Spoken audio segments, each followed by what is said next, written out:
മരിക്കാൻ ഇഷ്ടമുള്ള ആരും കാണത്തില്ല. ആണോ? മരിക്കാൻ ഇഷ്ടമുള്ള ആരും കാണില്ല. ഞാനെപ്പോഴും ഓർക്കുന്ന ഒരു കാര്യമുണ്ട്. മരിക്കാൻ ആർക്കാണ് ഇഷ്ടം? എൻ്റെ അമ്മ മരിക്കുന്നതിന് മുമ്പ് വളരെ സജീവമായിട്ട് കർത്താവിൻ്റെ വേല ചെയ്തൊരമ്മ.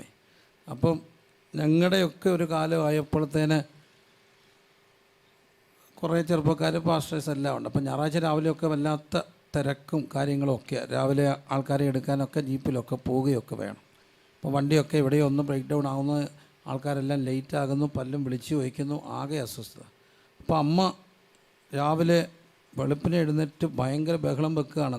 പാസ്റ്റേഴ്സിനെല്ലാം വിളിച്ചിട്ട് നല്ല അമ്മ എന്ന നിലയിൽ, മക്കളെ നിങ്ങൾ തലേദിവസമേ നോക്കണം, ഞായറാഴ്ച രാവിലെയല്ല ഇതൊക്കെ നോക്കണ്ടേ. ഞായറാഴ്ചയ്ക്ക് വേണ്ടിയുള്ള ഒരു ഒരുക്കം ശനിയാഴ്ച എടുക്കുന്ന ഒരു പാരമ്പര്യമൊക്കെ അവർക്കുണ്ട്. അപ്പോൾ അങ്ങനെ വല്ലാതെ ബഹളം വെക്കുമ്പോൾ ഞാൻ പതുക്കെ കണ്ണു തിരുമ്പി എഴുന്നേറ്റ് വരിക. അപ്പോൾ അമ്മ ദേഷ്യം എന്നോടായി. ഞാൻ പറഞ്ഞു, അമ്മ അതവിടെ പറയാൻ വരട്ടെ, അമ്മയോട് പറയാൻ എനിക്കൊരു ദൂത് തന്നിട്ടുണ്ട്, നല്ലൊരു വചനം കിട്ടി, എന്താ നിനക്ക് പറയാനുള്ളത്? ഞാൻ പറഞ്ഞു, എൻ്റെ സ്വസ്ഥതയിലേക്ക് പ്രവേശിക്കാൻ നിനക്ക് വാഗ്ദത്തം ശേഷിച്ചിരിക്കുകയാണ് എന്നൊരു വാക്ക്. അമ്മ എന്നെ സൂക്ഷിച്ച് നോക്കിയിട്ട് പറഞ്ഞു, കുറേ നാളുണ്ട് അപ്പനും മോനും അതിന് നോക്കുന്നു, അടുത്ത കാലത്തൊന്നും നടക്കുമെന്ന് നോക്കണ്ട. ആകെ ഇഷ്ടക്കേടാണ്. ഒരു മനുഷ്യർക്ക് ഇഷ്ടമില്ല എന്ന് പറയുന്നത് കേൾക്കാൻ. മരിക്കുമെന്ന് പറയുന്നതായിട്ട് ഉണ്ടോ? ഇല്ല, മരിക്കുമെന്ന് പറയും. എന്നെ വളർത്തിക്കൊണ്ട് വന്നൊരു സഹോദരിയുണ്ട്, വളരെ പ്രായമുണ്ട്. എൻ്റെ കുഞ്ഞുനാളി വന്ന ഒരു ചേച്ചിയാണ്, ഞങ്ങളെയൊക്കെ വളർത്തിയതാവണം. അപ്പോൾ എൻ്റെ അപ്പച്ചൻ്റെ സമയത്താണ് ആ ചേച്ചി വീട്ടിലേക്ക് വരും. ആരും ഇല്ലാത്തൊരു സഹോദരി. ഇപ്പം 70 വയസ്സും വലിയ പ്രായമുണ്ട്. വളരെ അനുഗ്രഹിക്കപ്പെട്ട ഞങ്ങളെല്ലാം വളർത്തിക്കൊണ്ട് വന്നു. അപ്പം ഇപ്പോൾ 70-75 വയസ്സ് കാണും. ചേച്ചി ഒരു ദിവസം വളരെ ഇച്ചിരി ഉണ്ടല്ലോ, ചെറിയൊരു പ്രയാസമൊക്കെ ഉണ്ട്, എന്നാലും ഞങ്ങളുടെയൊക്കെ ഒരു അമ്മയാണ്. പുള്ളിക്കാരത്തി ഒരാളോട് ആത്മകഥം പറയുകയാണ്, അടുത്തിരുന്ന ഒരാളോട് പറയാം, നിങ്ങൾക്കറിയാമോ ഇവൻ്റെ അപ്പച്ചനെ എന്നെ ഇവിടെ കൊണ്ടുവന്നു. ആ അപ്പച്ചൻ മരിച്ചപ്പോൾ, കരഞ്ഞോണ്ടാണ് പറയുന്നത്, അപ്പച്ചൻ മരിച്ചപ്പം അപ്പച്ചൻ ഇവൻ്റെ അപ്പായെ എന്നെ ഏൽപ്പിച്ചിട്ടാണ് പോയേ. ഇവൻ്റെ അപ്പ പോയപ്പം ഇവനെ ഏൽപ്പിച്ചിട്ടാണ് പോകുന്നത്. ഇനി ഞാൻ ഓർക്കുകയായിരുന്നു, ഇവൻ പോകുമ്പോൾ എന്നെ ആര് നോക്കുക? നമ്മളിങ്ങനെ പച്ചക്കഥക്കനെ ഇത് കേട്ടോണ്ടിരിക്കുക. അപ്പോൾ ഒരു മനുഷ്യർക്ക് ഇഷ്ടമില്ല എന്ത് ചെയ്യാൻ, മരിക്കാൻ. പക്ഷേ ആ മരണത്തെ തന്നെയല്ല ഇവിടെ പേടിക്കാൻ പറയുന്നത്. നിത്യമായൊരു മരണമുണ്ട്, നിത്യമായ. നമുക്കെല്ലാം പേടി സാധാരണ ഈ മരണത്തെയാണ് അല്ലേ? ഈ മരണത്തെ പേടിയില്ലാത്ത ആരെങ്കിലും ഉണ്ടോ? ഇല്ല, എല്ലാവർക്കും പേടിയാണ്. ഞാനൊരിക്കൽ ഒരു അമ്മച്ചി ഇങ്ങനെ നിൽക്കുകയാണ്, പ്രായമുള്ളൊരു അമ്മച്ചിയാണ്. അപ്പോൾ ഞങ്ങളുടെ ഒരു കൊച്ചൻ, ഈ പിള്ളേരുണ്ട് തമാശ പറയുന്ന പിള്ളേർ, അവൻ ചെന്ന് ചോദിച്ചാൽ, അമ്മച്ചിയെ എൻ്റെ പൊന്നമ്മച്ചിയെ ഇങ്ങനെയൊക്കെ നടന്നാൽ മതി അമ്മച്ചി. എൻ്റെ അമ്മച്ചി ചോദിച്ചു, വയസ്സങ്കാലത്ത് ഞാൻ പിന്നെ എന്തോ ചെയ്യണോ മക്കളെ? എൻ്റെ അമ്മച്ചി ഇങ്ങനെ നടന്നാൽ പോരാ അമ്മച്ചി, പിന്നെ എന്തോ ചെയ്യണം അമ്മച്ചി? എൻ്റെ അമ്മച്ചിയെ ഇങ്ങനെ എടാ ഞാൻ എന്തോ ചെയ്യണമെന്നാണ് നീ പറയുന്നത്? എൻ്റെ അമ്മച്ചി ഇങ്ങനെ നടന്നാൽ പോരാ, പിന്നെ എന്തോ ചെയ്യണം മോനെ? എൻ്റെ അമ്മച്ചി നമുക്ക് ആ കയ്യും കാലും ഒക്കെ ഒന്ന് കൂട്ടിക്കെട്ടണ്ടേ, കണ്ണൊക്കെ തിരുമ്മി അടയ്ക്കണ്ടേ, എന്നിട്ട് അമ്മച്ചി മൂക്കിലിച്ചിരി പഞ്ഞി വെക്കണ്ടേ അമ്മച്ചി, എന്നിട്ട് മുകളിൽ ലൈറ്റുള്ള വണ്ടിയൊക്കെ കയറി കിലുങ്ങി ഒന്ന് പോവുകയും നീലപ്പെടുത്ത വലിച്ചു കെട്ടി എല്ലാവർക്കും ഇച്ചിരി ബന്നും കാപ്പിയും കൊടുക്കുകയും ചെയ്യണ്ടേ. ഇത് കേൾക്കുകയും അമ്മച്ചി അങ്ങ് ലൈവായി ഒരു കല്ലെടുത്ത് പിന്നെ ഇങ്ങ് വാടാ നിൻ്റെ മൂക്കി പങ്ങി വെച്ചിട്ട് ഞാൻ പോത്തുള്ളടാ. അപ്പം അമ്മച്ചിയുടെ ആ ദേഷ്യം ആർക്കും ഇഷ്ടമില്ല എന്തെന്ന് പറയുന്നത്, മരിക്കുന്നവർ. പക്ഷേ ഇവിടെ പറയുന്ന മരണം ശാരീരിക മരണം മാത്രമല്ല, അതിനെ നമുക്ക് പേടിക്കേണ്ട കാര്യവുമില്ല. പിന്നെന്താ? നിത്യമായൊരു മരണം. അങ്ങനെ മരണം, നിത്യമായ ആത്മീയമായ ശാരീരികമായ മരണം മനുഷ്യജീവിതത്തിലേക്ക് കടന്നു വന്നത് പാപമെന്ന തിന്മയിലൂടെയാണ്. അങ്ങനെ ഏക മനുഷ്യനാൽ പാപവും പാപത്താൽ മരണവും ലോകത്തിലേക്ക് കടന്നു വന്നു. ഇങ്ങനെ എല്ലാവരും പാപം ചെയ്തു. എല്ലാവരും പാപം ചെയ്യുകയാൽ മരണം സകല മനുഷ്യരിലും പരന്നിരിക്കുക. എല്ലാവരും പാപം ചെയ്തു. ആദാമിക പാപത്തിലൂടെ മനുഷ്യ ജീവിതത്തിലേക്ക് കടന്നു വന്ന പാപം എല്ലാവരും പാപികളാക്കി. അതാണ് വേദോസത്തിൻ്റെ ഏറ്റവും വലിയൊരു സന്ദേശം പറയുന്നു, നീതിമാൻ ആരുമില്ല, ഒരുത്തം പോലുമില്ല. എല്ലാവരും പാപം ചെയ്ത് ഒരുപോലെ ദൈവദേശം. അത് വലിയൊരു സന്തോഷമുള്ളൊരു കാര്യമായിരിക്കണം. കാരണം ഈ പിള്ളേരോടൊക്കെ പരീക്ഷ കഴിഞ്ഞ് വരുമ്പം ചോദിക്കും, മക്കളെ പരീക്ഷയൊക്കെ ഉണ്ടായിരുന്നു? എടുത്ത വായി പറയുന്നൊരു വാക്കുണ്ട്, എല്ലാവർക്കും പാടായിരുന്നു. അപ്പം നമുക്ക് സന്തോഷിക്കാനൊരു വഴി. പിള്ളേരുടെ ഏറ്റവും വലിയ സന്തോഷം അവർക്ക് പാടാമെന്നുള്ളതല്ല, പിന്നെ എല്ലാവർക്കും പാടാം. കണക്ക് പരീക്ഷ കഴിഞ്ഞ് വന്ന് പിള്ളേരോട് ചോദിച്ചാൽ ഇത് തന്നെ പറയും. ഒരിക്കൽ പരീക്ഷ റിസൾട്ട് അറിഞ്ഞ് വന്നപ്പോൾ അപ്പൻ ചോദിച്ചെന്ന്, മോനെ നീ ജയിച്ചോന്ന്. അവൻ തലേന്ന് പറഞ്ഞ് അപ്പ മറ്റേ ഡോക്ടറുടെ മോൻ തോറ്റുപോയി. എടാ നീ ജയിച്ചോന്ന്. എഞ്ചിൻ്റെ മോൻ തോറ്റുപോയി. എടാ നീ ജയിച്ചോന്ന്. മറ്റേ വക്കീലിൻ്റെ മോനും തോറ്റുപോയി. എടാ നീ ജയിച്ചോന്ന്. പിന്നെ ഡോക്ടറുടെ മോനും തോറ്റു, എഞ്ചിൻ്റെ മോനും തോറ്റു, വക്കീലിൻ്റെ മോനും തോറ്റു, പിന്നെ ഇങ്ങേരുടെ മോൻ ജയിക്കാൻ ഇങ്ങനെ ആരാന്ന്. അതാണ് അവൻ അവൻ്റെ സന്തോഷം എല്ലാവരും തോറ്റു. മനുഷ്യൻ്റെ ഏറ്റവും വലിയ സന്തോഷം നീതിമാൻ ആരുമില്ല, ഒരുത്തം പോലും ഇല്ല. എല്ലാവരും പാപം ചെയ്ത് ഒരുപോലെ ദൈവ തേജസ് നഷ്ടപ്പെടുത്തി കഴിഞ്ഞിട്ട് 14-ാമത്തെ വാക്യത്തിൽ കാണുന്നു, 5:14, എങ്കിലും വരുവാനുള്ളവൻ്റെ പ്രതിരൂപമായ. അപ്പോൾ ആദ്യത്തെ മനുഷ്യനെ ദൈവം സൃഷ്ടിക്കുമ്പോൾ ദൈവാനുരൂപമായി, അതുകൊണ്ടാണ് വരുവാനുള്ളവൻ എന്ന് പറയുമ്പോൾ അതാരാണ്? കർത്താവാണ്. വരുവാനുള്ളവൻ്റെ പ്രതിരൂപമായ ആദാമ്യം. അതുകൊണ്ടാണല്ലോ ഒന്നാമത്തെ ആദവും ഒടുക്കത്തെ ആദം. പാപത്തിന് മുമ്പ് ദൈവസാദൃശ്യത്തിൽ സൃഷ്ടിക്കപ്പെട്ട മനുഷ്യൻ അക്ഷരീകമായി തന്നെ ദൈവത്തിൻ്റെ ആ വലിയ തേജസ്സും ആ ഒരു സ്വരൂപവും ഒക്കെ കൊണ്ടായിരുന്ന മനുഷ്യന് വരുവാനുള്ളവൻ്റെ പ്രതിരൂപമായ ആദാമ്യ ലംഘനം, അതിന് തുല്യമായി പാപം ചെയ്യാത്തവരിലും മരണം ആദം മുതൽ മോശവരവാണ്. എന്താ ഈ മോശവരവാണു എന്ന് പറയുന്നത്? മോശയുടെ കാലഘട്ടമായപ്പോഴാണ് ദൈവം മനുഷ്യന് വേണ്ടി നിയമം കൊടുക്കുന്നത്. മോശ പഴയ നിയമ എബ്രായർ വിശ്വസിച്ചിരുന്നത് ദൂതന്മാർ വഴി അത് കൊടുത്തു എന്നാണ്. ദൂതന്മാർ മുഖാന്തരം ദൈവം കൊടുത്ത ആ മൊസൈക്ക് ലോ, എല്ലാ നിയമത്തിൻ്റെയും അടിത്തറ എന്ന് പറയുന്നത് മോശയുടെ ന്യായപ്രമാണം. ഞാനല്ലാതെ മറ്റ് ദൈവങ്ങളിലേക്ക് നിങ്ങൾ പോവുകയും മറ്റ് ആരാധനകളൊന്നും ചെയ്യാതിരിക്കുകയും വ്യഭിചാരം, മോഷണം തുടങ്ങിയ തിന്മകളിൽ നിന്നെല്ലാം മാറി നിൽക്കുകയൊക്കെ ചെയ്യണമെന്ന് പറയുന്ന ഒരു പരിധിവരെ എല്ലാ നിയമങ്ങളുടെയും മുത്തച്ഛിയായ ആ മോശയുടെ ന്യായപ്രമാണം, ഈ ന്യായപ്രമാണം ദൈവം മനുഷ്യന് കൊടുക്കുക. അതാണ് എങ്കിലും വരുവാനുള്ളവൻ്റെ പ്രതിരൂപമായ ആദാമ്യ ലംഘനത്തിന് തുല്യമായി പാപം ചെയ്യാത്തവരിലും മരണം ആദം മുതൽ മോശ വരവാണ്. ആദം മുതൽ മോശ വരെ വാണ മരണം, ആദം മുതൽ മോശ വരെ വാണ ആ മരണം ആദം മുതൽ മോശ വരെ വാണു എന്ന് പറയാനുള്ള കാരണം മോശയുടെ കാലമായപ്പോഴത്തേക്കിനാണ് ഈ ഒരു ന്യായപ്രമാണം മനുഷ്യന് കൊടുക്കുന്നത്.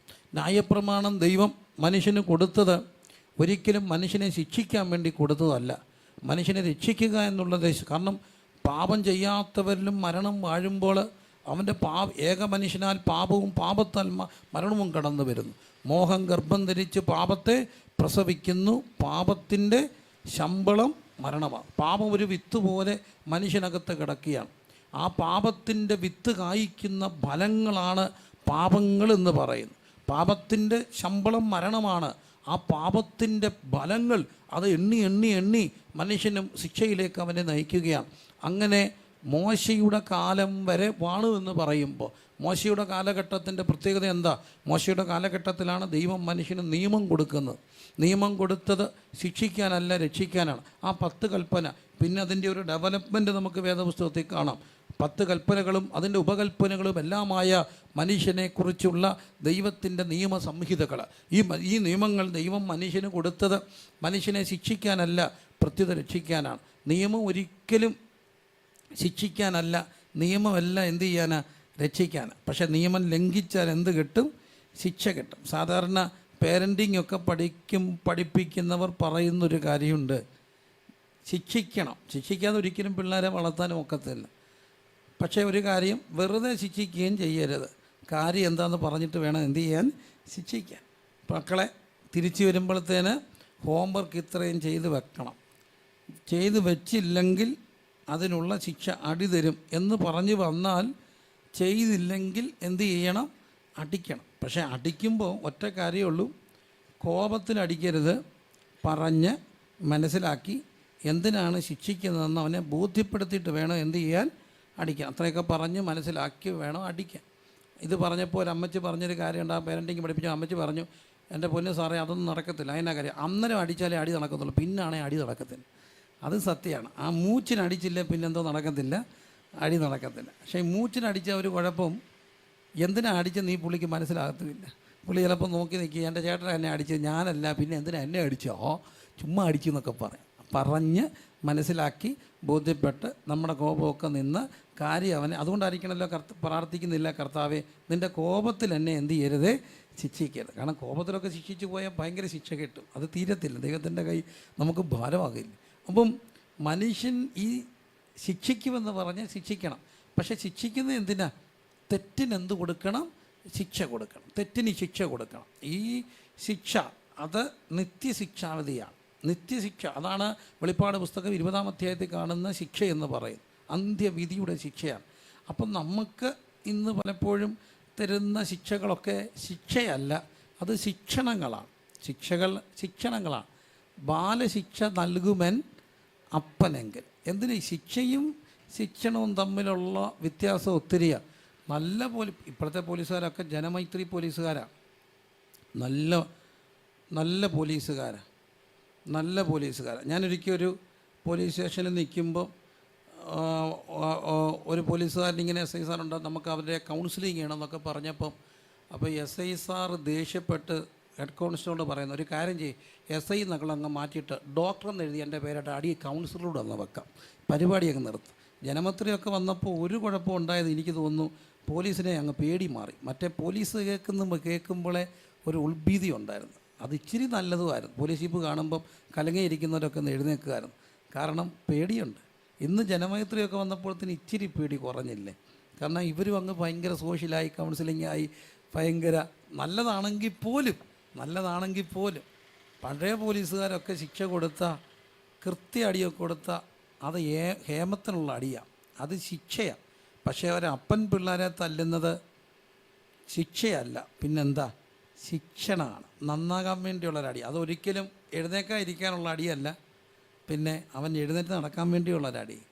അതുകൊണ്ടായിരിക്കണം കൊരിന്ത്യർ ലേഖനം 15-ാം അധ്യായത്തിലൊക്കെ 11-ാം അധ്യായത്തിൽ പറയുന്നത്, തന്നെത്താൻ വിധിക്കുന്നവൻ വിധിക്കപ്പെടുകയില്ല, വിധിക്കപ്പെടുന്നു എങ്കിലോ നിങ്ങൾ ലോകത്തോടുകൂടെ ശിക്ഷാവിധിയിൽ അകപ്പെടാതിരിക്കേണ്ടതിന് അവൻ നിങ്ങളെ ബാലശിക്ഷ നൽകിയാണ്. അപ്പോൾ ശിക്ഷ എന്തിനാണ് ഈ നിയമം കൊടുത്തത്? നിയമം ലംഘിച്ചാൽ എന്ത് കിട്ടും? ശിക്ഷ കിട്ടും. ഏത് നിയമം ലംഘിച്ചാലും ഒരു ശിക്ഷയുണ്ട്. ചുമ്മാ നമ്മൾ ചിന്തിച്ചോ, ഏത് നിയമം ലംഘിച്ചാലും ശിക്ഷ കിട്ടും. ഉദാഹരണം പറഞ്ഞാൽ, മനുഷ്യനോട് ദൈവം പറഞ്ഞു, മനുഷ്യനോട് പറഞ്ഞൊരു കാര്യമാണ്, നീ മുഖത്തെ വിയർപ്പോടെ ഉപജീവനം കഴിക്കണം എന്ന് പറഞ്ഞാൽ, വിയർത്താലേ എന്ത് ചെയ്യാവൂ? കഴിക്കാം. വിയർത്തില്ലേ, അപ്പോൾ എന്ത് ചെയ്യരുത്? കഴിക്കരുത്. മനുഷ്യൻ എന്ത് ചെയ്യാൻ തുടങ്ങി? സൗകര്യങ്ങൾ വർദ്ധിച്ചപ്പോൾ വിയർക്കാതെ കഴിക്കാൻ തുടങ്ങിയപ്പോൾ എന്ത് പറ്റി? ഒന്നും പറ്റിയില്ല. എല്ലാ അസുഖവും പിടിച്ചു. കൊളസ്ട്രോൾ പിടിച്ചു, ഷുഗർ പിടിച്ചു, പിന്നെന്താ പ്രഷർ പിടിച്ചു, ഒരുമാതിരിപ്പെട്ട അസുഖമെല്ലാം വന്നു കയറി. അപ്പോൾ എന്നിട്ട് ഡോക്ടറെ അടുത്ത് ചെന്നപ്പം ഡോക്ടർ പറഞ്ഞു, ഒറ്റ കാര്യം ചെയ്യാം, നമുക്ക് മെഡിസിൻ എടുക്കണം, പക്ഷെ മെഡിസിൻ അത് ഇത്ര ശതമാനത്തുള്ളൂ, മെഡിസിൻ തന്നെയല്ല ചികിത്സ. പിന്നെന്ത് ചെയ്യണം? രാവിലെ ഞങ്ങൾ 45 മിനിറ്റ് കൈ വീശി എന്ത് ചെയ്യണം? നടക്കണം. കൈ വീശി നടക്കണമെന്ന് ഡോക്ടർ പറയുമ്പോൾ, അന്ന് ഡോക്ടർ നല്ലപോലെ പറഞ്ഞു, നല്ലപോലെ എന്ത് ചെയ്യണം? വിയർക്കണം. നല്ലപോലെ വിയർക്കണമെന്ന് ഡോക്ടർ പറഞ്ഞു. വിയർത്താൽ അസുഖം പോകും. ഇത് ഡോക്ടർ പറയുന്നതിന് മുമ്പ് ദൈവം പറഞ്ഞിട്ടുണ്ട്, വിയർത്തിട്ട് എന്ത് ചെയ്യാവും? കഴിക്കുക. അങ്ങനെ ദൈവം ഡോക്ടർ അല്ല പറഞ്ഞത്. ഡോക്ടറെ അത് പഠിപ്പിച്ചത് പോലും ആരാ? ദൈവം. അല്ല, നോക്കിക്കുക, മുഖത്തെ വിയർപ്പോടെ ഉപജീവനം കഴിക്കണം. അപ്പം വിയർക്കാതെ എന്ത് ചെയ്തു? കഴിച്ചു. വിയർക്കാതെ കഴിച്ചപ്പം അതിൻ്റെ പരിണിത ഫലം കിട്ടിയില്ലേ? എല്ലാവർക്കും അസുഖമായി. പിന്നെ നമ്മളപ്പോൾ അതെല്ലാം കഴിഞ്ഞിട്ടും വിയർക്കാത്തവർ, ഈ ഗൾഫുകാരൊക്കെ വരുമ്പോൾ ആയുർവേദ ചികിത്സയിൽ പോയിട്ട് അവർ സ്റ്റീം ബാത്ത് നടത്തും. നല്ല എണ്ണയൊക്കെ പുരട്ടിയിട്ട് ഒരു പുട്ടുകിടത്തി കയറ്റി പുഴുങ്ങിയെടുക്കും. അതിനകത്തുനിന്ന് ഇറങ്ങി വരുമ്പോൾ എങ്ങനെ ഇരിക്കും? വേർത്ത് കുളിച്ച് ഇറങ്ങി വരുന്നത്. ശരിക്കും പറഞ്ഞാൽ മനുഷ്യനെ എന്തോ ചെയ്യുക? വേർപ്പിക്കുക. എന്തിനാണ് വേർപ്പിക്കുന്നത്? ദൈവം നേരത്തെ പറഞ്ഞിട്ടുണ്ട്, വേർത്തില്ലെങ്കിൽ അസുഖമുണ്ടാകും. അപ്പോൾ വേർക്കാതെ കഴിച്ചവൻ അതിൻ്റെ ശിക്ഷ മേടിച്ചു. അതാണ് നമ്മളെല്ലാം അനുഭവിക്കുന്ന ഒരു രോഗം. ഒരു തരത്തിൽ ജീവിതചര്യ രോഗങ്ങൾ എന്നൊക്കെ പറയുമ്പോൾ മനുഷ്യൻ വരുത്തി വെച്ചതാണ്. നിയമം ലംഘിച്ചാൽ ശിക്ഷ കിട്ടും. ഏത് കുടിയനും അറിയാവുന്നൊരു കാര്യമുണ്ട്, കുടിച്ചാൽ എന്താവും? കുടിച്ചാൽ എല്ലാം പോവും. ആദ്യം പോകുന്നത് കരൾ പോവും. കരൾ പോകുമെന്നറിയാത്ത ഏതെങ്കിലും കുടിയനുണ്ടോ? ഇല്ല. ഒരു കുടിയനും കുടിച്ചാൽ കരൾ പോകത്തില്ലെന്ന് അറിയാനില്ല. എല്ലാവർക്കും അറിയാതെ. അത്യാവശ്യം അറിവില്ലാത്ത ആരുമില്ല. ഉണ്ടെന്ന് തോന്നുന്നുണ്ടോ? ഇല്ല. ഉണ്ടോ? ഇല്ല. പല്ലും അതിൻ്റെ കൂടെ നല്ല ആരോഗ്യമൊക്കെ കഴിക്കും. എനിക്കറിയാവുന്ന 1-2 ചെറുപ്പക്കാർ 6 മാസം കൂടുമ്പോൾ ലിവറിൻ്റെ ടെസ്റ്റൊക്കെ നടത്തും. ഞാൻ ചോദിച്ചു, എന്തിനാണ്? അതെ, SGPT ഏതാണ്ടെല്ലാം കൂടുന്നുണ്ടോയെന്ന് അറിയണം. അത് ഞാൻ പാലിനകത്ത് ഏതാണ്ട് അരച്ച് കുടിക്കുന്നത്. കാരണം എന്നാ പറഞ്ഞാൽ കുടി അങ്ങ് നിർത്തിയാൽ പോലെ ചുമ്മാരി. എന്നാലും സാരമില്ല, ഇടയ്ക്കിടയ്ക്ക് നോക്കണം. കാരണം കുടിച്ചാൽ കരൾ പോകും. ഇതറിയാം, എല്ലാവർക്കും അറിയാം. അതിൻ്റെ തെറ്റിൻ്റെ ശിക്ഷ മദ്യപാനി സ്വർഗരാജ്യം അവകാശമാക്കിയില്ല. അറിയാം, അറിഞ്ഞിട്ടും തെറ്റ് ചെയ്യുക. തെറ്റ് ചെയ്യുമ്പോൾ എന്ത് കിട്ടും? ശിക്ഷ കിട്ടും. പുക വലിച്ചാൽ എന്തുണ്ടാകും? ലങ്സ് ക്യാൻസർ ഉണ്ടാകും. ഉണ്ടാകത്തില്ലേ? ഉണ്ടാകും. ഞങ്ങൾ കുറേ നാൾ പുകവലിക്കെതിരെയൊക്കെ ഉള്ളൊരു ബോധവൽക്കരണ റാലി നടത്തി. അപ്പം അന്ന് എഴുതിയ ഒത്തിരി കവലകളിൽ നിന്ന് പ്രസംഗിച്ചിട്ടുണ്ട്. അവിടെ പ്രധാനമായിട്ടും ഞങ്ങൾ പറയുന്നൊരു കാര്യം ഉണ്ടായിരുന്നു. പുക വലിച്ച ഒരു ഗുണമുണ്ട് വീട്ടിൽ, ഏറ്റവും വലിയ ഗുണം, വീട്ടിൽ പട്ടിയെ വളർത്തണ്ട. പട്ടിയെ വളർത്തുന്നത് കള്ളം വരുമ്പോൾ എന്ത് ചെയ്യാൻ? കുരയ്ക്കാൻ.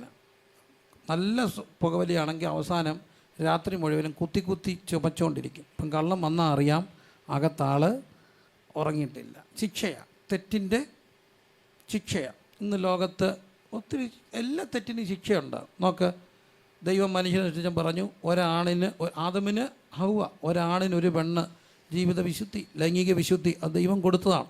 പക്ഷെ മനുഷ്യൻ പറഞ്ഞു ഒന്ന് പോരാ, തിന്നുക, കുടിക്കുക, ആനന്ദിക്കുക. അങ്ങനെ ഇരുന്നപ്പോൾ എയ്ഡ്സ് എന്ന് പറഞ്ഞൊരു മാരക രോഗം മനുഷ്യരിലേക്ക് കടന്നു വന്നു. എയ്ഡ്സ് വന്നപ്പോൾ ഇന്ന് പലയിടത്തും എഴുതി വെച്ചിട്ടിരിക്കുന്നൊരു കാര്യമില്ലേ, എയ്ഡ്സിൽ നിന്ന് രക്ഷപ്പെടാൻ എന്താ മാർഗം? ഏക ലൈംഗിക പങ്കാളി. ഇത് ഇന്ന് കാശ് കൊടുത്ത് എഴുതി പഠിപ്പിക്കുമ്പോൾ ഇതിനു മുമ്പ് വേദപുസ്തകം അത് എഴുതി വെച്ചിട്ടുണ്ട്. പക്ഷേ മനുഷ്യൻ തെറ്റിലേക്ക് പോയപ്പോൾ തെറ്റിൻ്റെ ശിക്ഷ കിട്ടി. തെറ്റിൻ്റെ ശിക്ഷ കിട്ടി. ഏത് തെറ്റിനും ശിക്ഷ കിട്ടും. ആ ശിക്ഷ ഇവിടം കൊണ്ട് തീരും. എന്നാൽ ദൈവത്തിൻ്റെ ശിക്ഷ ഇവിടം കൊണ്ടും തീരാത്തൊരു ശിക്ഷയാണ്, നിത്യശിക്ഷാവധിയാണ്. ഇതാണ് ഈ തെറ്റിൽ നിന്ന് രക്ഷപ്പെടാൻ വേണ്ടിയാണ് മനുഷ്യന് ദൈവം നിയമം കൊടുത്തത്.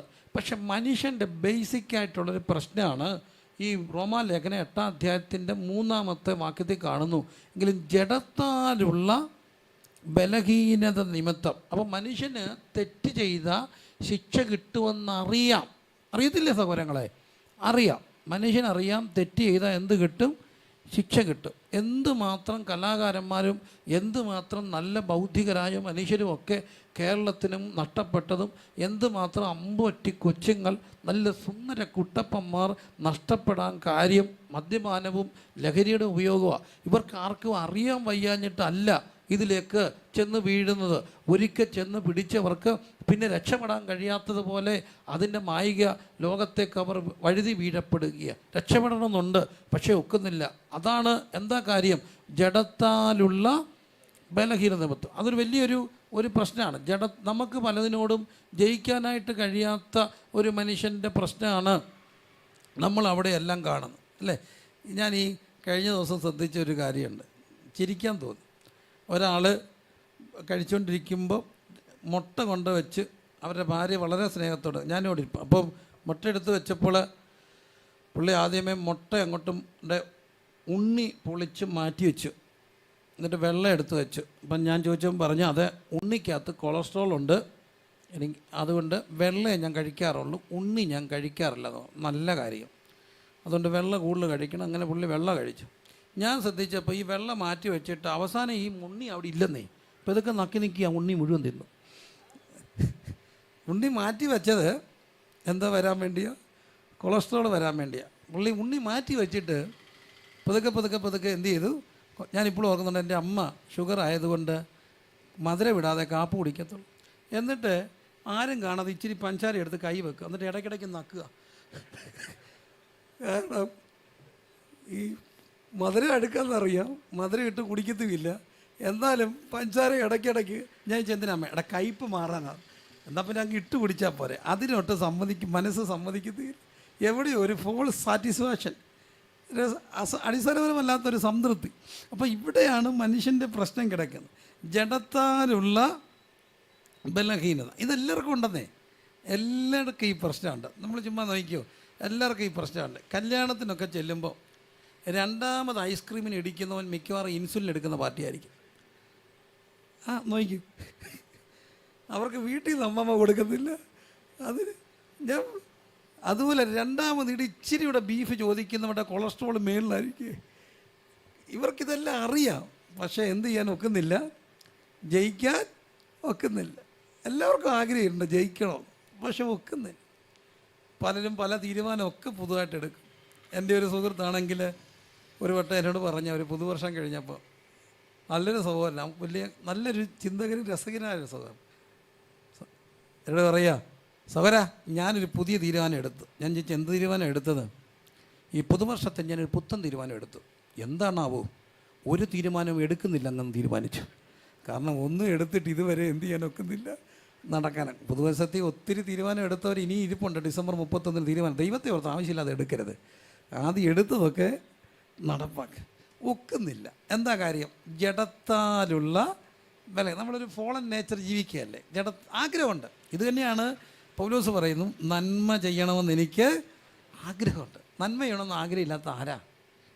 എല്ലാ മനുഷ്യർക്കും ഉണ്ട് നന്മ ചെയ്യണമെന്ന് ആഗ്രഹമുണ്ടെങ്കിലും അതിന് സാധിക്കാത്ത ഒരു തിന്മയുടെ പ്രമാണം എൻ്റെ അവയവങ്ങളിൽ വ്യാപരിച്ചിട്ട് എന്നെ പാപത്തിന് ബദ്ധനാക്കി കളയുന്നു.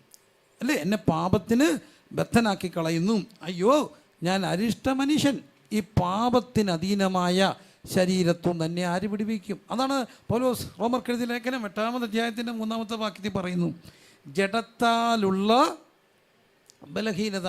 നന്മയുടെ ആഗ്രഹമുണ്ട്, ഒക്കുന്നില്ല. ജഡത്താലുള്ള ബലഹീനത. ജഡത്താലുള്ള ബലഹീനതയെക്കുറിച്ച് പറയുമ്പം ഞാൻ ചിലപ്പോഴൊക്കെ പറയുന്നൊരു ഉദാഹരണമുണ്ട്. എവിടെയോ വായിച്ചതാണ്.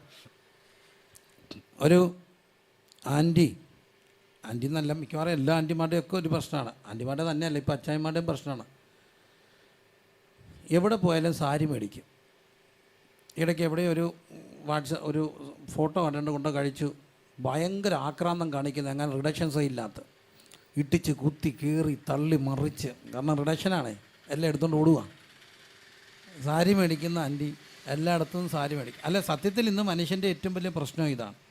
നമ്മുടെ എല്ലാം വീടുകളിലെ ഏറ്റവും വലിയ പ്രശ്നം സത്യസന്ധമായിട്ട് പറഞ്ഞാൽ വസ്ത്രം ഇല്ലാത്തതാണോ, ഉള്ള തുണി വെക്കാൻ സ്ഥലമില്ലാത്തതാണോ?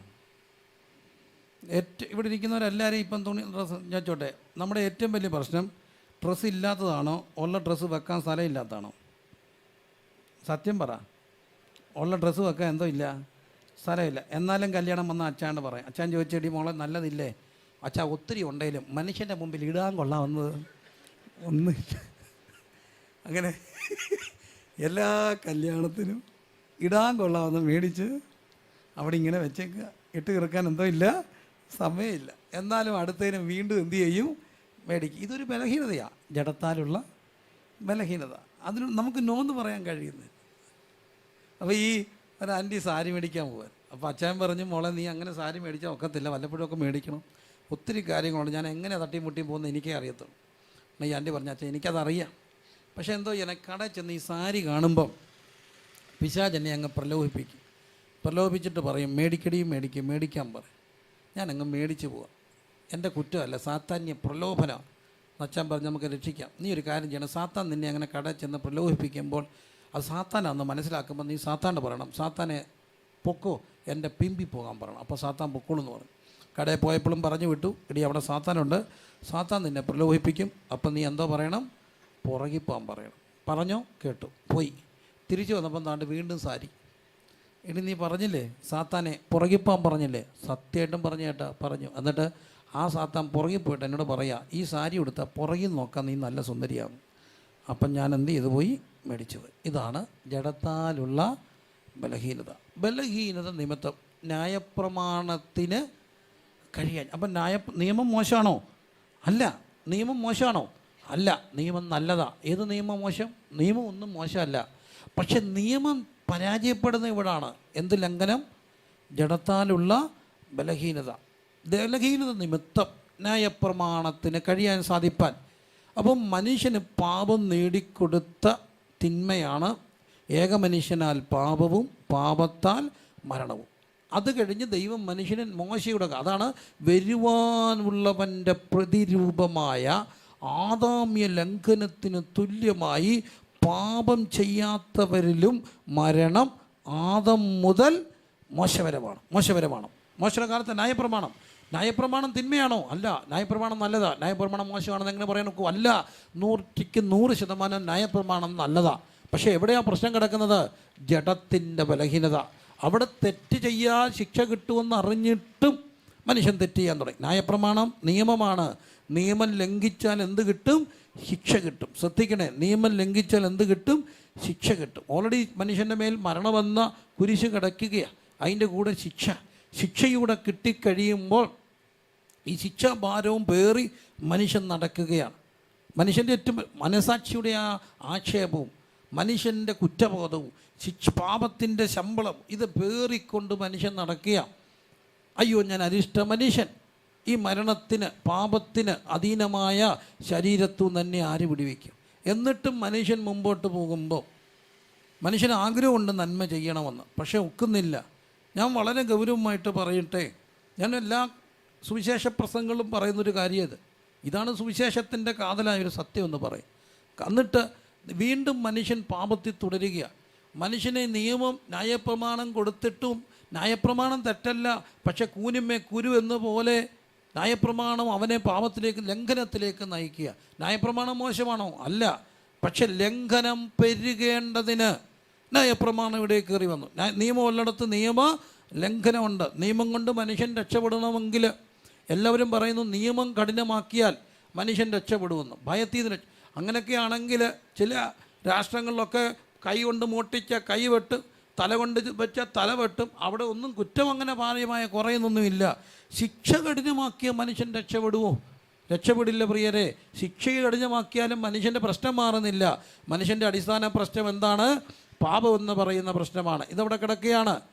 ഈ ലോകത്തിൻ്റെ ഏറ്റവും വലിയൊരു പ്രശ്നം എന്താണെന്ന് രാഷ്ട്രീയക്കാരോട് ചോദിച്ചാൽ അവർ പറയും ഇവിടെ ഉള്ളത് അസമത്വമാണ്, ഇവിടെയുള്ളത് ദാരിദ്ര്യമാണ് എന്ന് പറയുമ്പോൾ ദാരിദ്ര്യം ഉണ്ടാകാൻ കാര്യം എന്താ? ക്ഷാമം ഉണ്ടാകാൻ കാര്യം എന്താ? ഒറ്റ കാര്യമുള്ളൂ. ഇവിടെ ലോകത്ത് എന്തോരം മനുഷ്യൻ ജനിച്ചാലും അവർക്കുള്ള ഭൂസ്വത്ത്, അവർക്കുള്ള കാര്യങ്ങൾ ഈ പ്രപഞ്ചത്തിൽ ദൈവം ക്രമീകരിച്ച് വെച്ചിട്ടുണ്ട്. മനുഷ്യനുള്ള സകല റിസോഴ്സസും ഭൂമിയിലുണ്ട്. പക്ഷേ എവിടെയാണ് പ്രശ്നം വരുന്നത്? Unequal distribution.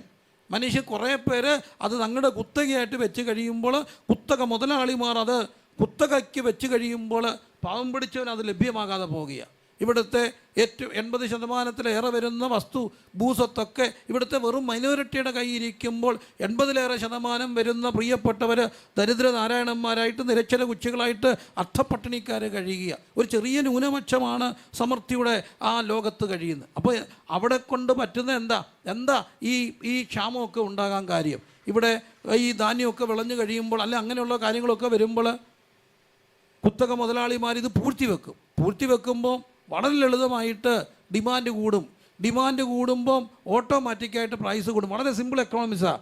ഡിമാൻഡ് കൂടുമ്പം പ്രൈസ് കൂടുമ്പോൾ ക്ഷാമം ഉണ്ടാകും, വിലക്കയറ്റം ഉണ്ടാകും, മേടിക്കാൻ വയ്യാതാകും. പക്ഷേ എന്തുകൊണ്ടാണ് ഇവിടെ പ്രൈസ് കൂടിയത്? കുറേ പേരുടെ എന്തിനാ അവർ പൂഴ്ത്തി വെച്ചത്? ഞങ്ങൾക്ക് മാത്രം ധനവാനാകണമെന്നുള്ള ദ്രവ്യാഗ്രഹം എന്ന പാപം. ആ പാപം സകലവിധ ദോഷത്തിനും കാരണമാകുന്നു. അങ്ങനെ എല്ലാത്തിൻ്റെയും പിന്നിലെ അടിസ്ഥാന പ്രശ്നം മനുഷ്യൻ്റെ ഈ പാപ സ്വഭാവമാണ്. അവിടെ രക്ഷിക്കാനാണ് ദൈവം നിയമം കൊടുത്തത്. നിയമം തെറ്റല്ല, പക്ഷെ നിയമം പരാജയപ്പെട്ടു. എന്തുകൊണ്ട് പരാജയപ്പെട്ടു? കൃത്യമായിട്ട് വേദവസം പഠിപ്പിക്കുന്നു. ജഡത്താലുള്ള ബലഹീന നിമിത്തം നിയമം പരാജയപ്പെട്ടു. നിയമം പരാജയപ്പെട്ടപ്പോൾ ദൈവം നിയമം ഇച്ചിലൂടെ കഠിനമാക്കി. വളരെ ശ്രദ്ധിച്ച് കേൾക്കണേ മണക്കാടുള്ള എൻ്റെ പ്രിയപ്പെട്ടവരെ, നിയമം കഠിനമാക്കിയതിൻ്റെ പേരാണ് ശാപം വരുമെന്ന് പറഞ്ഞത്. മനുഷ്യനെ ദൈവം ഒരിക്കലും ശപിക്കാൻ ആഗ്രഹിക്കുന്നില്ല. മനുഷ്യൻ ശാപത്തിൻ്റെ കീഴിലേക്ക് വരുവാൻ ദൈവം ആഗ്രഹിക്കുന്നില്ല. പക്ഷേ എന്തിനാ ശാപം വരുമെന്ന് പറഞ്ഞത്? ഇതെല്ലാവരും അറിയണം. എന്തിനു വേണ്ടി തന്നെയാണ് പറയുന്നത്? ശാപം വരുമെന്ന് പറഞ്ഞത് മനുഷ്യൻ ശപിക്കാൻ വേണ്ടിയല്ല. ശാപം ശിക്ഷ അവനവന് വരുന്നൊരു കാര്യമാണ്. എന്നാൽ ശാപം വരുന്നത് മക്കളുടെ മക്കൾക്കും അവരുടെ മക്കൾക്കും വരെ വരും. എന്തിനാണ് ദൈവം ശാപം വരുമെന്ന് പറയുന്നത്? ദൈവം ഒരിക്കലും ശാപത്തിൻ്റെ ദൈവം അല്ല. ദൈവം മനുഷ്യൻ ശാപത്തിൻ്റെ കീഴിൽ കഴിയാൻ ആഗ്രഹിക്കുന്നതല്ല. പിന്നെന്തിനാ ശാപം എന്നൊരു വാക്ക് പറഞ്ഞിരിക്കുന്നത്? ദൈവം പിതാവാണ്. ദൈവത്തിനറിയാം തൻ്റെ ഏറ്റവും വലിയ ബലഹീനത മക്കളാണ്. ഏതപ്പൻ്റെ അമ്മയുടെയും ബലഹീനത എന്ന് പറയുന്നത് ആരാ? മക്കളാണ്. എല്ലാ അപ്പനും അമ്മയും ജീവിക്കുന്നത് ആർക്ക് വേണ്ടിയാ? മക്കൾക്ക് വേണ്ടിയാ അല്ലേ? എല്ലാ അപ്പനും അമ്മയും ജീവിക്കുന്ന ആർക്ക് വേണ്ടിയാ? മക്കൾക്ക് വേണ്ടിയാ. അല്ല, ഈ പാവങ്ങൾ ഗൾഫിലൊക്കെ കഴിയുന്ന കഷ്ടപ്പെടുന്ന പ്രിയപ്പെട്ടവരെ നോക്കിക്കേ. അവരിവിടെ വരുമ്പോൾ ഈ സ്പ്രേ ഒക്കെ അടിച്ച് നല്ല മിടുക്കന്മാരായിട്ടൊക്കെ ചെത്തിയൊക്കെ നടന്നിട്ട് തിരിച്ചു പോകുമ്പോൾ നമ്മളോർക്കും അവരൊക്കെ വലിയ നല്ല നിലയിലാണ്. എൻ്റെ ചങ്ക് പൊട്ടിപ്പോയൊരു സംഭവമുണ്ട്. എൻ്റെ ഒരു പ്രിയപ്പെട്ട സഹോദരൻ ഗൾഫിലാണ്. അദ്ദേഹം പാവം പിടി നല്ല. അപ്പം ഞാനോർത്ത് ഇവിടുന്ന് രക്ഷപ്പെട്ട് അങ്ങനെ ഗൾഫിൽ പോയല്ലോ. മോൻ്റെ ആ ആർഭാടവും അവനൊരു ബൈക്ക് മേടിക്കുന്നു, ഒരു മൊബൈൽ മേടിക്കുന്നതൊക്കെ കാണുമ്പോൾ ഞാനോർത്ത് അവൻ്റെ അച്ഛന് ഭയങ്കര കാശായിരിക്കും. അപ്പോൾ അച്ഛൻ ഇവിടെ വന്നപ്പോൾ ഒരു വട്ടം ഞാൻ ചോദിച്ചു, അച്ഛൻ എന്താ പരിപാടി അവിടെ? അപ്പോൾ പുള്ളി എന്നോട് പെട്ടെന്ന് പറഞ്ഞു ഷവൽ ഓപ്പറേറ്ററാന്ന് പറഞ്ഞിട്ട് അങ്ങ് വെച്ചിട്ട് പോയി. ഷവൽ ഓപ്പറേറ്ററാണ്. അപ്പോൾ ഷവൽ ഓപ്പറേറ്റർ എന്ന് പറഞ്ഞപ്പോൾ ഞാൻ ഓർത്തേണ്ട നല്ല കാര്യമായിരിക്കും. ഷവൽ ഓപ്പറേറ്റർ എന്ന് മനസ്സിലായല്ലോ. എന്താണെന്ന് പിന്നെ എടുത്ത് ചോദിക്കാം, എന്തോത്തിൻ്റെ മെഷീൻ്റെ വല്ല ഓപ്പറേറ്റർ ആയിരിക്കുന്നത്. പിന്നെ ഞാൻ പുള്ളിയെ ഒരു വട്ടം ചെന്നപ്പോൾ അവിടെ ചെന്നപ്പം കണ്ടുപിടിച്ചപ്പം പുള്ളി ഈ കോൺക്രീറ്റിൻ്റെ പണിയാണ്. ഞാൻ ചോദിച്ചു, അച്ഛാ ഓപ്പറേറ്റർ? അതാ മോനെ ഞാൻ പറഞ്ഞത്, ഷവൽ ഓപ്പറേറ്ററാണ്. ഷവൽ കോൺക്രീറ്റ് കോരുന്ന പണിയാണ്, മനസ്സിലായില്ലേ? ഷവലിനകത്ത് എന്തോ കോരുക, കോൺക്രീറ്റ് കോരുക. പിന്നെ കുറയ്ക്കണ്ട. കാരണം എന്നോട് പറഞ്ഞു ഇപ്പോൾ ഇച്ചിരി വലിയ ഓപ്പറേറ്ററാണ്, പൈപ്പ് റേഞ്ചർ ഓപ്പറേറ്ററാന്ന് പറഞ്ഞു. പൈപ്പ് റേഞ്ച് പിടിക്കും. പക്ഷേ ഇതൊന്നും ഇവിടെ അറിയുന്നില്ല. എന്നാൽ ഈ അപ്പൻ അവിടെ കിടന്ന് കഷ്ടപ്പെടുന്നത് ആർക്ക് വേണ്ടിയാണ്? ഈ കുബൂസും തിന്ന് ഈ പാവം അവിടെ കിടന്ന് കഷ്ടപ്പെടുന്നത് ഇതുങ്ങളെ എന്ത് ചെയ്യാനാ? പഠിപ്പിക്കാനാ. ഒരുത്തനെ പഠിപ്പിച്ച് കര കയറ്റിയിട്ട് വേണം അടുത്തനെ ചെയ്യാൻ. കഷ്ടപ്പെട്ട് പഠിപ്പിക്കുന്നത് പിള്ളേർക്ക് വേണ്ടി. കാരണം എല്ലാ അപ്പൻ്റെയും അമ്മയുടെയും ഏറ്റവും വലിയ ബലഹീനത ആരാ? മക്കളാണ്. ഈ മക്കൾക്ക് ഇത് അറിയത്തില്ല എന്നുള്ളതാണ് സത്യം. സത്യമായിട്ട് ഈ മക്കൾക്ക് ഇത് അറിയത്തില്ല. ഞാൻ എൻ്റെ കണ്ണോടെ കണ്ടിട്ടുള്ള കാര്യങ്ങളുണ്ട്. ഒരപ്പനൊരു മോനെ തല്ലിയിട്ട് ഇവനങ്ങ് കയറിപ്പോയി. അപ്പം ഞാനിങ്ങനെ ചെല്ലുമ്പോൾ വീടിൻ്റെ ഇരുട്ടത്ത് സൈഡിൽ നിന്നുകൊണ്ട് അയാൾ കാമിക്ക് കാണിക്കുക. എന്താണെന്നറിയാമോ? ആ വടിയിട്ട് അങ്ങ് അടിക്കുക തന്നെ. ഞാൻ ചിടും മനുഷ്യൻ എന്താ? ഒന്നുമില്ല, അവന് നൊന്ത് കാണും, അതിൻ്റെ ശിക്ഷ ഞാൻ അനുഭവിക്കട്ടെന്ന്. അവൻ കണ്ണുകയല്ല, അവനെ തല്ലിയിട്ട് ആ വടി കൊണ്ട് തന്നെ എന്ത് ചെയ്യുക? തല്ലുക. അപ്പനെല്ലാം തല്ലിയെന്നും പറഞ്ഞുകൊണ്ട് ഇവൻ പോന്നേ. ഞാൻ വേറൊരപ്പനെ ഒരിക്കൽ കണ്ടേ, അപ്പനെ ഒരു അടി വെച്ച് കൊടുത്തു. അടിച്ചപ്പോൾ ഈ അടിച്ചത് തോളലിനാണെന്നെങ്കിലും കൊണ്ടത് ചെവിക്കലിനാണ്. അവനെ നൊന്തുന്ന് മനസ്സിലായപ്പോൾ ഈ അപ്പൻ നൊമ്പരപ്പെട്ട് ചെയ്തൊരു കാര്യം, അവൻ്റെ കൈ ഇങ്ങോട്ട് പിടിച്ചിട്ട് 3-4 അടി അവനെയും കൊണ്ട് അങ്ങയുടെ ചെവിക്കലിന്. ഇതെല്ലാം മനസ്സിലാക്കേണ്ടത് അപ്പൻ്റെ ബലഹീനതയായിട്ട്. അടിക്കാൻ ഒരു അപ്പൻ ഇഷ്ടമുണ്ടോ? ഏതെങ്കിലും അപ്പൻ അടിക്കാൻ ഇഷ്ടമുണ്ടോ? ഇല്ല. അടിച്ചിട്ട് നല്ല അടി കൊടുത്താൽ അടിച്ചിട്ട് മാറിയിരുന്ന് എന്തോ ചെയ്യും? കരയുന്നത് എന്തിനാ? അവനോടുള്ള സ്നേഹം കൊണ്ടാ അല്ലേ? അവനോടുള്ള അപ്പോൾ അപ്പൻ്റെ അമ്മയുടെ ഏറ്റവും വലിയ ബലഹീനത മക്കൾ എന്തായിട്ട് വരണം? നല്ലതായിട്ട് വരണം. ഈ മക്കൾക്ക് ദോഷം വരാൻ പാടില്ല. അതിനും വലിയൊരു ഇഷ്ടമുള്ളൊരു കാര്യമുണ്ട്, മക്കളുടെ മക്കൾക്ക് എന്തോ വരല്ലേ? ദോഷം വരല്ലേ? ഞാൻ ഈ ലൈവ് പോകുന്നതുകൊണ്ട് വളരെ സൂക്ഷിച്ചാണ് പറയുന്നത്. മക്കൾക്ക് എന്തോ വരല്ലേ? ദോഷം വരല്ലേ? അത് വലിയൊരു കാര്യമാണ്. ഒരു പക്ഷേ ഇത് നമ്മൾ ഏറ്റവും കൂടുതൽ അറിയേണ്ടത്, എല്ലാ മക്കളുടെയും എല്ലാ അപ്പൻ്റെ അമ്മയുടെയും ഏറ്റവും വലിയ ബലഹീനത മക്കളാണ്. മക്കളെക്കാട്ടിലും ഇഷ്ടം ആരെയാണ്? കൊച്ചുമക്കളെയാണ്. നമുക്ക് ഈ അപ്പനെയും അമ്മയും പിരിയുന്നതിലും പാടാണ് കൊച്ചുമക്കൾക്ക് ആരെ പിരിയാൻ? അപ്പച്ചനെയും അമ്മച്ചിയും പിരിയാൻ. എൻ്റെ ഓർമ്മയിൽ ഇപ്പോഴും സജീവമായി നിൽക്കുന്ന എൻ്റെ അപ്പച്ചനാണ്. എന്നെ കയ്യെ പിടിച്ചിട്ട് നടക്കുന്നതും എന്നെ കെട്ടിപ്പിടിക്കുന്നതും എന്നെ പഠിപ്പിക്കുന്നതും എല്ലാം എനിക്ക് നല്ല ഓർമ്മയാണ്. എൻ്റെ അപ്പ മരിച്ചപ്പോഴും ഞങ്ങളെക്കാട്ടിലും സങ്കടം ഞങ്ങളുടെ മക്കൾക്കായിരുന്നു. അവരെത്ര ദിവസം കൊണ്ട് അതിനകത്ത് ഭ്രാന്ത് പിടിക്കുമെന്ന് കൂടി തോന്നി. അതുപോലെ പിള്ളേർക്ക് മുറിവ് വലുതാണ്. കാരണം വല്യപ്പൻ അതുപോലെ സ്നേഹിക്കും മക്കളെ. സ്നേഹിക്കത്തില്ലേ? സ്നേഹിക്കും. വല്യപ്പന് എന്തെല്ലാം ചെയ്യും. ഞാനത് പലപ്പോഴും പറയുന്നൊരു കാര്യമാണ്. എൻ്റെ മോളെ ഒരു ദിവസം ഞാൻ അടിക്കാൻ പിടിച്ചപ്പോൾ കുഞ്ഞായിരുന്നപ്പോഴാണ് അപ്പയുണ്ട് പറഞ്ഞിടാ മോളെ അടിക്കരുത്. ഞാൻ ചോദിച്ചു എന്നാ കാര്യം? എൻ്റെ മോളെ അവളെ അടിച്ച് അവൾ കരയുമ്പോൾ എനിക്കത് വലിയ വിഷമമാണ്. പുള്ളൊരു ഉരുക്ക് മനുഷ്യനായിരുന്നു. എന്നാലും പറഞ്ഞു എനിക്ക് ഭയങ്കര മനുഷ്യമാണ്, മിലിറ്ററിക്കാരനായിരുന്നു, വിഷമാണ്. അപ്പം ഞാൻ പറഞ്ഞു എനിക്കങ്ങ് അത് കേട്ടപ്പം തോന്നി. കാരണം എന്നെ ഊരുപോലെ ഉരുട്ടിയിട്ട് അടിക്കുമായിരുന്നു. അടിയെന്നൊക്കെ പറഞ്ഞാൽ എന്തോ അടിക്കുന്നത്. ഒരടിയൊക്കെ തന്നാൽ ഞാൻ 3 റൗണ്ടൊക്കെ പെരക്കി ഇട്ട് കൊടുക്കുമായിരുന്നു. അമ്മയൊക്കെ ഇടയ്ക്ക് കയറുമ്പോൾ അമ്മയ്ക്കും കിട്ടുമായിരുന്നു. അതുകൊണ്ട് അപ്പം അടിക്കാൻ പിടിച്ചാൽ ആരും ഇടയ്ക്ക് കയറത്തില്ല. കാരണം കയറുന്നവർക്കെല്ലാം കിട്ടും. അതുമാത്രം ഉരുട്ടിയിട്ട് പച്ച മലയാളത്തിൽ പറഞ്ഞാൽ പട്ടിയെ തല്ലുന്ന പോലെ തല്ലി ഉരുട്ടുമായിരുന്നു. ആ പുള്ളി ഇപ്പം പിന്നെ കൊച്ചുങ്ങളെ പറഞ്ഞ് അടിക്കാൻ പിടിച്ചാൽ പറയാം അടിക്കരുത്. അപ്പം എനിക്കും കലിയായി. ഞാൻ പറഞ്ഞ അപ്പേ എൻ്റെ കൊച്ചിനെ ഞാൻ തല്ലും. നിൻ്റെ കൊച്ചിനെ നീ തല്ലും. എൻ്റെ കൊച്ചിനെ തല്ലുകൊണ്ടാ തല്ലും. എടാ തല്ലല്ല, എനിക്ക് വേദനയാണ്. പപ്പ ഒരു കാര്യം ഞാൻ ദൂരെ കൊണ്ടിട്ട് തല്ലിക്കോളാം. പപ്പക്കെ എടാ മക്കളെ തല്ലല്ലേ. ഞാൻ പറഞ്ഞ കൊച്ചിനെ തല്ലണം. ഞാൻ കൊച്ചിനെ പിടിച്ചൊരു അടി വെച്ച് കൊടുത്തു. കൊച്ച് കരയും, ഇഷ്ടം പുറകെ നിൽക്കും, നല്ല ആയവാ. ഒരൊറ്റ അടി എൻ്റെ കണ്ണും മൂക്കും ഇരുട്ട് കയറി. എന്നിട്ട് കൂളായിട്ട് പറയുക, നീ നിൻ്റെ കൊച്ചിനെ തല്ലിയപ്പം ഞാൻ എൻ്റെ കൊച്ചിനെ ഒന്ന് തല്ലി നോക്കിയതാടാ, എങ്ങനെ ഉണ്ടെന്ന് അറിയണ്ടേ. അത് എന്നെ കാര്യം ചോദിച്ചാലേ ഈ അപ്പച്ചൻ്റെ ബലഹീനതയാണ്. ആരാ? കൊച്ചുമക്കൾ. ഈ കൊച്ചുമക്കളെക്കാട്ടും ഇനി ഒരു ജനറേഷൻ ഉണ്ട്. എത്ര തലമുറ? അത് നോർമലി വളരെ അപൂർവമായിട്ടുള്ള 4-ാം തലമുറ. ഒരു മനുഷ്യായുസ്സേ അത്രയൊക്കെ കാണത്തുള്ളൂ. ഈ 4 തലമുറയ്ക്ക് വരെ ശാപം വരുമെന്ന് ദൈവം പറഞ്ഞത് ശപിക്കാൻ വേണ്ടി അല്ല പ്രിയരെ. പിന്നെ എന്തിനാ? ഈ മക്കളെ നോക്കുമ്പോൾ ഈ തെറ്റിന്ന് എന്ത് ചെയ്യണം? ഒഴിഞ്ഞിരിക്കണം. അന്യദൈവ ആരാധനകളും മ്ലേച്ഛതകളും ദുരാഭിചാരങ്ങളും ദുർനടപ്പുകളും ലൈംഗിക പാപങ്ങളും ഇതെല്ലാം എന്ത് വരുത്തി വെക്കും? ശാപം വരുത്തി വെക്കും. ശാപം വരുത്തി വെക്കുമെന്ന് പറഞ്ഞത് ശപിക്കാനല്ല, മക്കളെ ഓർത്ത് മാറി നടക്കണം. പക്ഷേ അവിടെയും പ്രശ്നം എന്താണ്? ജഡത്താലുള്ള ബലഹീനത. ഇത് മനുഷ്യൻ്റെ തെറ്റിലേക്ക് നയിക്കുമ്പോൾ ഈ തെറ്റുകൾ ശാപത്തിലേക്ക് മാറുകയാണ്. അങ്ങനെ ശിക്ഷയും പാപവും ശാപവും പേറി നടക്കുന്ന മനുഷ്യൻ വല്ലാതെ നിലവിളിക്കുന്നു, എങ്ങനെ എനിക്ക് രക്ഷപ്പെടാൻ കഴിയും? ശാപമൊക്കെ ഉണ്ടോയെന്ന് ചോദിച്ചാൽ ശാപമുണ്ട് പ്രിയരെ, ശാപമുണ്ട്. ശാപമുണ്ടോയെന്ന് ചോദിച്ചാൽ ശാപമുണ്ട്. വല്ലാതെ ശാപം പിടിച്ചൊരു വീട്ടിൽ ഞാൻ വളർന്നതാണ്. എൻ്റെ അപ്പൻ്റെ ചേട്ടൻ വലിയ ഒരു നല്ല മിടുക്കനായ ഒരു മനുഷ്യനായിരുന്നു. പക്ഷെ അവസാനം വല്ലാതെ കുടിച്ചൊക്കെ ഒരു വല്ലാത്ത അവസ്ഥയിലാണ് മരിക്കുന്നത്. ഇപ്പം എനിക്കൊരു 10 വയസ്സ് പ്രായമുള്ളപ്പോൾ എൻ്റെ അപ്പച്ചൻ പോയി. എൻ്റെ അപ്പച്ചനൊരു എസ്റ്റേറ്റ് സൂപ്പറുണ്ടായിരുന്നു. ഞാനിങ്ങനെ അപ്പച്ചൻ്റെ കയ്യെ പിടിച്ചുകൊണ്ട് അപ്പച്ചൻ ഞങ്ങളെയും കൊണ്ട് പോകുമ്പോൾ അപ്പയുടെ ചേട്ടൻ, ഞങ്ങൾ വല്യപ്പാന്ന് വിളിക്കുന്നത് ഞങ്ങളുടെ അപ്പൻ്റെ ചേട്ടൻ അന്ന് എന്നും മുറ്റൊരു മനുഷ്യനാണ്. അങ്ങനെ ഇങ്ങനെ ആടി വരികയാണ്. അപ്പോൾ എൻ്റെ കയ്യെ ഇങ്ങനെ മുറുകി പിടിച്ചുകൊണ്ട് അപ്പച്ചൻ ആത്മകഥ മൂലം പറഞ്ഞു, മക്കളെ ഇത് അപ്പച്ചൻ്റെ കുറ്റമാടാന്ന് പറഞ്ഞു. ഞാൻ ചോദിച്ചാൽ അപ്പച്ചൻ്റെ കുറ്റമാണെന്ന് അപ്പച്ച. അത്രയും കുഞ്ഞു ഓർമ്മയെ അപ്പച്ചൻ പറഞ്ഞൊരു കാര്യമുണ്ട്. പിന്നെ അതെൻ്റെ അപ്പ പലപ്പോഴും പറഞ്ഞിട്ടുണ്ട്. തോട്ടത്തിൽ ജോലി ചെയ്യുമ്പം അന്ന് കുടിയിറക്കാൻ വേണ്ടി കോട്ടത്തിൽ കയറി ചെന്നിട്ട് കുടിലുകൾക്ക് തീ വെച്ച്, ഗുണ്ടകളൊക്കെ ആയിട്ട് പോയിട്ട് കുടിലുകൾക്ക് തീ വെച്ച് അന്നേരം തന്നെ ഞാൻ പറഞ്ഞു കേട്ടിട്ടുള്ളത് അടിത്തറയെല്ലാം മാന്തി അവിടെ വാഴ വെച്ച് അങ്ങനെ ഒരു വീട് പോലും അവിടെ ഇല്ലെന്നുള്ള തെളിവൊക്കെ നശിപ്പിച്ച് ഇങ്ങനെ ജയഭേരി മുഴക്കി പോകുക. ഒരു വീട്ടിൽ ചെല്ലുമ്പോൾ ഒരു കഞ്ഞിക്കലത്തിൽ ഇച്ചിരി അടുപ്പിൽ ഈ അരി കിടന്ന് തിളയ്ക്കുക. ഒരു കൊച്ചു കുഞ്ഞവിടെ കിടപ്പുണ്ട്, വളരെ പ്രായം ചെന്നൊരമ്മ. ആ അമ്മ അവിടെയുണ്ട്. ഈ കുടിലിന് തീ വെക്കാൻ ചെന്നപ്പം ആ അമ്മ 2 കൈയും കൂപ്പി അപ്പച്ചനോട് പറഞ്ഞെന്ന്, അന്ന് അരിക്ക് ഏതാണ്ട് ഈ വില ചക്ര വന്നു, രൂപയ്ക്കകത്ത് വലിയ ക്ഷാമത്തിൻ്റെ ഒരു സമയം.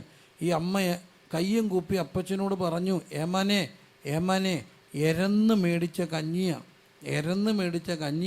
ഈ കുഞ്ഞിന് അന്നാഹാരം കൊടുത്തിട്ട് 2-3 ദിവസമായി. ഞാൻ എരന്ന കഞ്ഞിയ, ഇതൊന്ന് കൊടുത്തിട്ട് ഞാൻ അങ്ങ് ഇറങ്ങിയേക്കാൻ. എവിടെ? അകത്ത് കിടക്കുന്നൊരു സാധനം ഉണ്ടല്ലോ, അതും അഹങ്കാരവും ധാഷ്ട്യവും. കാലുമടക്കിയ കഞ്ഞിക്കലത്തിന് തൊഴിച്ച് ആ കഞ്ഞിക്കലം തെറിച്ച് ഈ കൊച്ചൻ്റെ ദേഹത്ത് വീണു.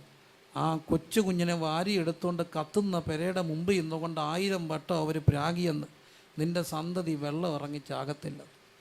രക്ഷിക്കപ്പെടാതെ പോയ എൻ്റെ അപ്പൻ്റെ ജ്യേഷ്ഠൻ എൻ്റെ കയ്യിൽ, ഞാൻ ഡിഗ്രി കഴിഞ്ഞ സമയത്ത് എൻ്റെ കയ്യിൽ കിടന്ന് കുടൽ പൊട്ടി ചോര ഒലുകി മരിക്കുന്നതിന് ഈ എളിയവന് സാക്ഷ്യം വഹിച്ചതാണ്. എന്തുണ്ട്? ശാപമുണ്ട്. ഈ ജോൺസൺ പാസ്റ്റർക്ക് ആ സംഭവം അറിയാം. എന്തുണ്ട്? ശാപമുണ്ട്. ശാപമുണ്ടോയെന്ന് ചോദിച്ചാൽ ശാപമുണ്ട് പ്രിയരെ, ശാപമുണ്ട്. ഇതെല്ലാം മനുഷ്യൻ പിതാക്കന്മാർ വരുത്തി വെക്കുന്നതാണ്. ഏതെങ്കിലും ഒരു വഴിയിലൂടെ ഇത് വന്നു കയറും. ഒന്നിൽ അപ്പൻ അല്ലേ അമ്മ, 4 തലമുറ വരെയല്ലേ അപ്പൻ അമ്മ, അപ്പൻ്റെ അപ്പൻ, അപ്പൻ്റെ അപ്പൻ്റെ അപ്പൻ, അങ്ങനെ ശാഖോപശാഖകളായിട്ട് ഏതെങ്കിലും ഒരു വഴിയിലൂടെ ശാപം. ഇതുകൊണ്ടാണ് പല